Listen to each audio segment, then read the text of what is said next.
তো চলো আমরা এবার যাচ্ছি মানে ওয়েটিং রুমে। ট্রেন থেকে তো জাস্ট নেমে গেছি।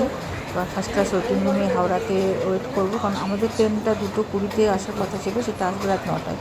ওদের অনেকক্ষণ ওয়েট করতে হবে। আর হাওড়া স্টেশনটা দেখো কী ভিড়, কী ভিড়, কী লোক। আর ফ্যানটা কত বড় দেখো, আমি যতবার হাওড়াতে আসি ততবার এই ফ্যানটা দেখে ভাবি কত বড় বড় ব্লেড, কিন্তু হাওয়াটা প্রচুর দেয়। আর এটা হচ্ছে ফার্স্ট ক্লাস ওয়েটিং রুম হাওড়ার। কী ভিড়, কী ভিড়, সবাই ওয়েট করছে। কিন্তু এটা হচ্ছে একটা জিনিস এটাতে আছে, যেটা হচ্ছে এটা পে করতে হয়, ঘন্টা হিসাবে এটা পে করতে হয়। আমাদের যেহেতু অনেকটা টাইম লাগবে, প্রায় 6-7 ঘন্টা, সেই হিসাবে আমরা পে করেছি। এখানে জায়গা পাওয়া মুশকিল, আগে ঢুকে দেখে নিতে হবে যে জায়গা আছে নাকি, সেই হিসাবে নিতেও পারে লোক, নাও নিতেও পারে। তো নিলাম আমরা, যেহেতু অনেকক্ষণ বসতে হবে সেহেতু নিলাম, আর জায়গাও পেয়েছি। আর একটুখানি বাইরে বেরিয়ে এলাম, যত এসিতে থাকি না কেন বাইরের হাওয়া কিন্তু দারুণ। আর হাওড়ার হাওয়া তো মানে একদম সামনে দিয়ে গঙ্গা নদী দেখা যাচ্ছে, দেখো নিচে কত লোক, কত ভিড়। আর ফুটফুট করে এত হাওয়াটা দিচ্ছে না, মনে হচ্ছে এসির থেকে বোধহয় বাইরেই ভালো। আর ওয়েটিং রুমে এত লোক, একদম মানে বিচিবিচি হয়ে গেছে ওয়েটিং রুমের ভিতরটা। মাঝে মাঝে আসছে, একবার করে বেলকনিতে দাঁড়াচ্ছি, খুব ভালো লাগছে বাইরেটা দেখতে, কত সুন্দর দেখো। ওয়েদারটাও একদম পরিষ্কার। এখন প্রায় 5টা বাজতে চললো, কিন্তু তাও চতুর্দিকটা ঝলমল করছে। আর ওই যে বড় বড় লঞ্চগুলো যাচ্ছে, দেখে এত ভালো লাগছে, মনে হচ্ছে যেন চাপলে আরও ভালো হতো। এর পাশে শিয়াও দাঁড়িয়ে আছে, সঞ্জীবও আছে, 3জন মিলেই ঘুরতে বেরিয়েছি। ঘুরতে না, অ্যাকচুয়ালি বিকেলে চা খেতে বেরিয়েছিলাম 3জন মিলে। তো বাবা মা গেল না, চা খেয়ে এসে ঘুরে দাঁড়ালাম, সেটা করে আমি একটু হাওয়া খাই, তারপর গিয়ে ওয়েটিং রুমে আবার ঢুকবো। অনেকক্ষণ ধরে বসে বসে না একদম বিরক্ত লেগে গেছে। সঞ্জীব এই যেখানে সঞ্জীবও দাঁড়িয়ে আছে, আমরা চলে গেছে ওদের, ও দাঁড়িয়ে দাঁড়িয়ে দেখছে বাইরে। এটা ভিউটা খুব সুন্দর লাগছে। তো চলো ওয়েটিং রুমে বসা যাক, আমাদের ট্রেনের টাইম মোটামুটি হয়ে এসছে, এবার উঠবো। সব রেডি হচ্ছে, এরা কোথায় যাবে জানি না। তো আমরা লাগেজ নিয়ে এবার বেরিয়ে পড়লাম, কারণ আমাদের ট্রেনের টাইম হয়ে গেছে প্রায় এখন 8:30, 8:45, 8:40 হয়ে গেছে, 9টায় ট্রেন। তো এবার নেমে সোজা যাবো প্ল্যাটফর্ম। দেখি এবার প্ল্যাটফর্ম কোন নম্বর যে দিচ্ছে সেটা এখনও কিন্তু অ্যানাউন্স করেনি, বলছি একটু পরে নাকি অ্যানাউন্সটা করবে। তো কত নম্বরে দিচ্ছে দেখি। কেউ বলছে 20তে দেবে, কেউ বলছে 22 দেবে, জানি না কততে দেবে, দেখা যাক এখন কততে দেয়। তো নিচে গিয়ে বাবাও দেখছে, আমিও দেখছি কত নম্বরে দেবে। বোর্ডে আসলেই তখন দৌড়াতে হবে। এরা দেখো মাটিতে বসে আছে, ফুটফুট করে হাওয়া খাচ্ছে, কী হাওয়া আসছে গেটটা দিয়ে। কী লোক না, লোকের মাথায় লোক, কোথায় যে যাচ্ছে, কোথা থেকে যে আসছে। চলো আমরা দেখলাম 22 নম্বরে আসছে আমাদের গাড়িটা। তো এটা হচ্ছে 22 নম্বর প্ল্যাটফর্ম, চলে এসেছি অলরেডি 22 নম্বরে। আমরা সবাই ট্রেনের জন্য ওয়েট করছি। তো আমাদের আজকে ট্রেনটা আছে শতাব্দীতে আমাদের কোচ নাম্বার আছে C3, আর বাবাদের আছে C8। অনেকটা পিছনে, বাবা মার বগিটা অনেকটা পিছনে, যে C3টা এখানেই পড়বে, C3তে আমরা দাঁড়িয়ে আছি। আর বাবা মাকে যেতে হবে পিছন দিকে C8-এ। তো মাকে বললাম যে তোমরা এগিয়ে চলে যাও, অনেকটা পিছনে তোমাদের যেতে হবে। তো ট্রেনে চেপে তো ভিতরে ভিতরে যাওয়া হবে, দেখা হবে। ট্রেনটা মোটামুটি এবার ঢুকবে বোঝা, অনেকক্ষণ মানে সারাটা দিন ওয়েট করছে, যে মা একবার করে পোস্ট নিচ্ছে। তো এই দেখো ট্রেনটা আমাদের ঢুকে গেছে। এবার দেখতে হবে C3টা, অনেক সময় এগিয়ে যায়, অনেক সময় পিছনে করে দাঁড়ায়। প্রথম বগিটা ওদের প্যান্ট্রি কাট করেছে, সঞ্জীব যেটা বললো। আর দেখি যে পুরী হাওড়া টু পুরী শতাব্দী এক্সপ্রেস, ফার্স্ট বগিটা ওদের প্যান্ট্রি কাট, হ্যাঁ যেটা পড়েছিল সেটাই। তো চলো আমাদের বগিটা খুঁজি গা, C3টা কোথায় পড়েছে। সব লোক নামার জন্য আবার দাঁড়িয়ে আছে। এত লেট করলেও দুপুর 2:20 ছাড়ার কথা, সেটা রাত 9টায় ছাড়ছে, ভাবা যায়।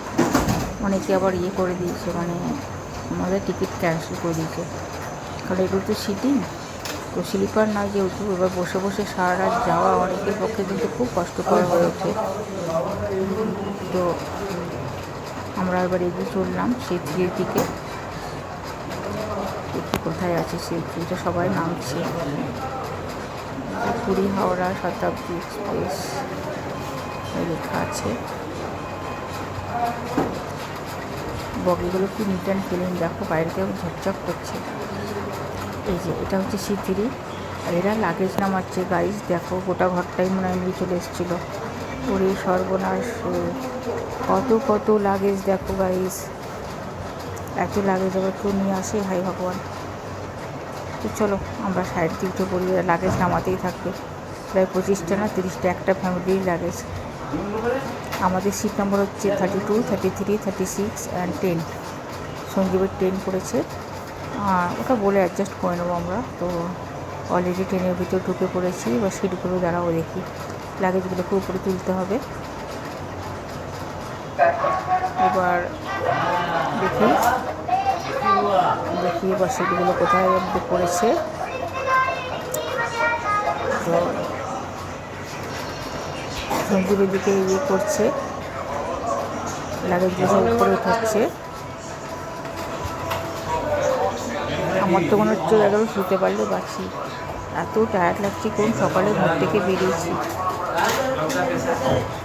ডিনারটা কখন থেকে জানি না, ডিনার দেওয়ার কথা। এই যে জলের বোতল নিয়ে আসছে, বলতে বলতে জলের বোতল দিচ্ছে। যদিও জলের বোতল সব কিনে নিয়ে এসছি নিচ থেকে আমরা, কারণ এই জলটা জানি গরম দেবে। আর যে সাগর আমার পাশে বসছে, শ্রেয়া বসছে এই পাশে, সঞ্জীব বসছে সামনে। বাবা মা যদি একটা বগিতে হতো খুব ভালো হতো, এক বগিতে সবার মিলে বসা যেত, গল্প করতে করতে যেতে পারতাম। জলটা দেখবে নিশ্চয়ই গরম দেবে, আগের বার এরকম জলটা দিলাম পুরো গরম দিয়েছিল, নাম মানে সিট দেখে দিচ্ছে। আমাদের আবার একটু ননভেজ করা আছে, সেই যাকে বলছি শিয়া বোতলগুলো সব ভরে দে, গরম জল খাওয়া যাবে না, ঠান্ডা জলের বোতল কিনে নিয়ে এসছি আসার সময়, তো সেইগুলোই খাবো। শিয়া বোতলগুলো একটু ভরুক। তো কখন যে ডিনারটা দেবো, আমি তো ডিনারের জন্য ওয়েট করছি, খেয়েই করবো। যে সঞ্জীব মাঝে মাঝে দেখছি যে পোস্ট দিচ্ছে, দেখো আমাকে পোস্ট দিয়ে দেখাচ্ছে, 1-2 করে আমাকে মাঝে মাঝে একবার করে দেখছে, একবার করে রাগাচ্ছে। আর এই পাশে শিয়ায় যে বোতলগুলো ভরতে বললাম শিয়াকে, বেশি একটু বোতলগুলো আসতে করবে। তো আজ এত রাতে প্রায় 10টা 20 বাজে, এতক্ষণে নিউজ পেপার দিয়ে গেছে। আচ্ছা বলো তো দেখি, কার ইচ্ছে করবে নিউজ পেপারগুলো এখন পড়তে? তো নিউজ পেপারগুলো রেখে দিই, সকালবেলায় দেখা যাবে। রাত 10টার সময় নিউজ পেপার দিচ্ছে। ট্রেন অলরেডি ছেড়ে দিয়েছে হাওড়া থেকে, ট্রেন বেরিয়ে চলে যাচ্ছে। পৌঁছাতে সকাল 6টা 7টা বাজবে না, জানি না কটা বাজবে। খাবো আর ঘুমাবো। সুন্দর লাগছে বাইরেটা দেখতে না? এখানে দেখলাম ট্রেনটা ক্লিন করলো, ওই জন্য একটু সময় নিল বোধ হয়, বেশ ক্লিন করে তারপর আবার ট্রেনটা ছেড়েছে। আর এই যে প্যান্টি কার্ডের লোকগুলো যাওয়া আসা করছে, খাবার দিচ্ছে, জল দিচ্ছে। যে বলতে দেখো আমাদের ডিনার চলে এসেছে, সবাইকে আবার ডিনার দিচ্ছে। দেখি ডিনারে কী দেয়, তো দেখা যাক এবার। একটা করে মানে সিট গুনে ওরা ডিনারটা সার্ভ করছে। তো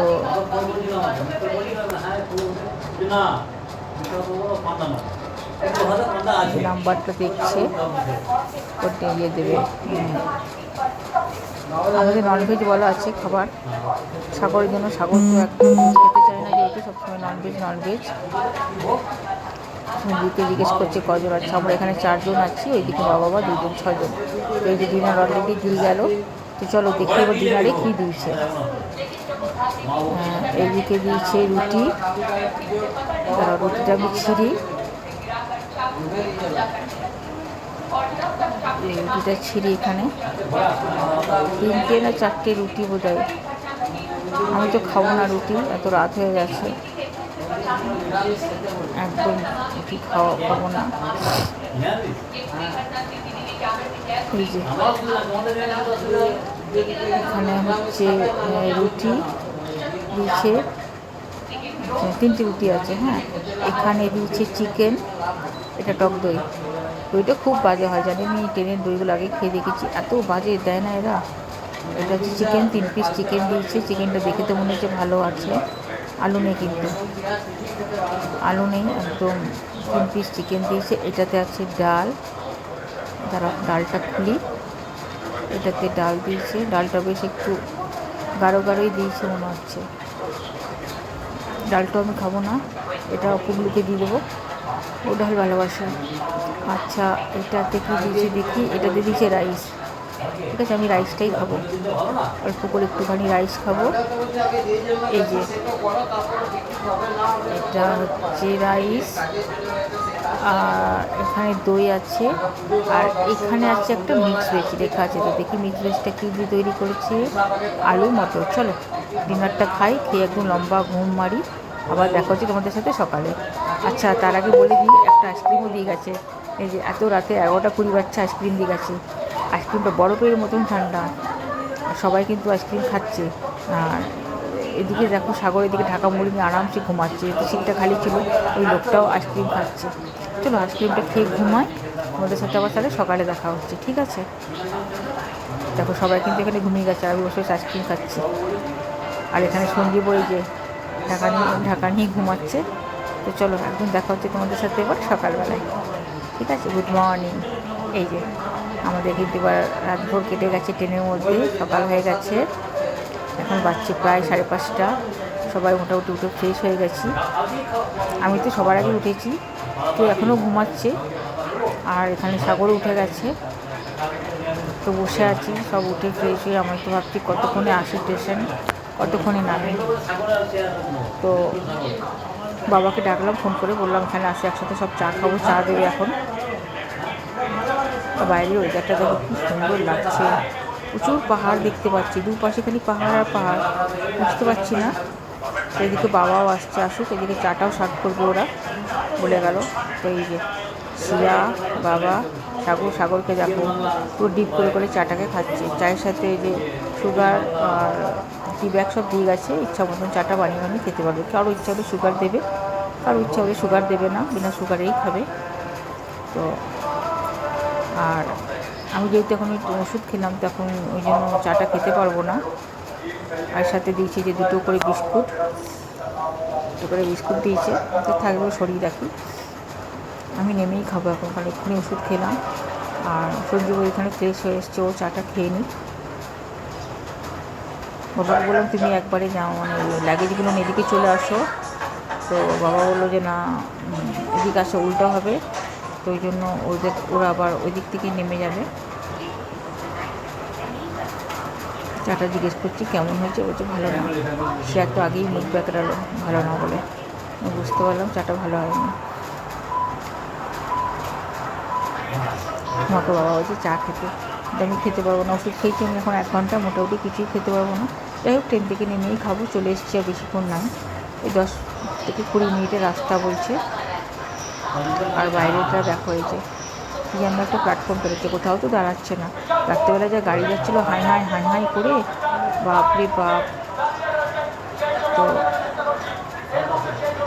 মোটামুটি 15-20 মিনিটের রাস্তা।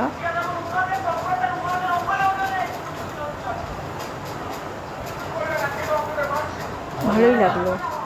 তো চলো সবাই মোটামুটি লাগেজ নিয়ে আমরা রেডি, এবার নামবো। বাবা চলে গেছে নিজের বগিতে, বাবা বললাম তুমি চলে যাও, আমার মা বসে আছে ওখানে, লাগেজগুলো নিয়ে নামবে। আর এইদিকেও দেখো এরা সব নামছে লাগেজ নিয়ে। চলো এবার আস্তে আস্তে নামা যাক। সাগরকে বললাম তুই বড় যে লাগেজটা আমাদের হয়েছে, সেটা কিন্তু পুরো রাস্তাটা সাগরই ক্যারি করছে, যেহেতু বড় হয়ে গেছে আর চিন্তা নেই। আস্তে আস্তে এমনভাবে ট্রেনটা মানে ঝাঁকুনি মারছে না, আস্তে আস্তে না গেলে সব মিলে হুড়বুড় করে পড়বো। সঞ্জীব ব্যবহার করে দাঁড়াচ্ছে, আবার করে আসছে ঝাঁকানির ছোটে। এই বাবা কত নিচু দেখো গাইস। দাঁড়াও লাগেজটা একটু ধরি, শিয়ার নামতে সুবিধা হবে শিয়ার পক্ষে। সাগরও নামছে, স্টেশন থেকে কতটা উঁচু সিঁড়িগুলো। বয়স্ক লোক যদি হয় তাহলে কিন্তু প্রচণ্ড অসুবিধাকে শিয়াই নামতে পারছে না, দেখেছো কী অবস্থা দেখো। আর এই একটা ফ্যামিলি নেমে যাক, সঞ্জীবের ব্যাগটা আমি একটু ধরি লাগেজটা, তাহলে ওরও একটু নামতে সুবিধা হবে। তো চলো আমাদের হোটেল অলরেডি ঠিক করা আছে, তাও দেখে নেবো 2-1টা আরও। হোটেলে গিয়ে মনে হচ্ছে কতক্ষণ একটু ফ্রেশ হয়ে একটু শুই, তোমার ঠোঁটগুলো ধরে গেছে। এগুলো দিনের গাড়ি, এই জন্য সিটিং, কিন্তু রাতভর চালালো গাড়িটা, সবাই মিলে বসে রাতভর যে কী কষ্টটাই হলো, মানে সব প্যাসেঞ্জাররাই জানে। ট্রেনটা বোধহয় এবার ইয়ার্ডে চলে যাবে ক্লিন হতে, তারপর বোধহয় আবার হাওড়া দৌড়াবে। পুরো গাড়ি খালি হয়ে গেল, কত লোক ছিল। মারা যে বগিটাই ছিল পুরো বগিটা নাকি মিলিটারি ছিল। এখান থেকে গাড়ি করব, গাড়ি করে একদম চলে যাবো, সবাই লাগেজ নামাচ্ছে, একদম যাবো হোটেলে গিয়ে একটু রেস্ট করব, তারপরে সমুদ্রের কাছে চান করা। আর ওই ভিডিওগুলো তোমাদের সাথে অবশ্যই শেয়ার করব, যে সমুদ্রে চান করা বা শেয়ার করা। এই দেখো দেখো বলতে দেখো বয়স্ক লোকটা কীভাবে নামছে, এত উঁচু। চলো টাটা বাই বাই, দেখা হচ্ছে আবার নেক্সট ভিডিও।